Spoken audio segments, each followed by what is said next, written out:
நீங்கள் NEET pass பண்ணியிருந்தால் மட்டும் போதுங்க, நீங்களும் எம்பிபிஎஸ் ஜாயின் பண்ணலாம். நம்ம எஸ்பிஓ குளோபல் எஜுகேஷன் சென்டர் பார்த்திங்கன்னா டிமோரில் வந்து ஸ்டடீஸ் ஆஃபர் பண்ணிட்டு வராங்க. ஆக்சுவலாக பார்த்திங்கன்னா நம்மளுடைய எம்என்சியோடைய கைடன்ஸ் வந்து கண்டிப்பாக இருக்கும். அதுவும் இல்லாமல் நீங்கள் டைரெக்டாக ப்ராக்டிஸ் பண்ணலாம். 4.5 years + 1 year இன்டர்ன்ஷிப்பாக இருக்கும்.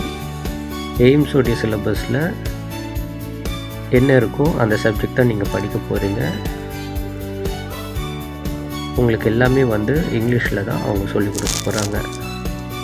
மேலும் விவரங்கள் அறிய இந்த காண்டாக்ட் நம்பரை கால் பண்ணுங்கள். 9962538884. நன்றி, வணக்கம். மீண்டும் அடுத்த ஒரு வீடியோவில் நம்ம சந்திக்கலாம். தேங்க்யூ.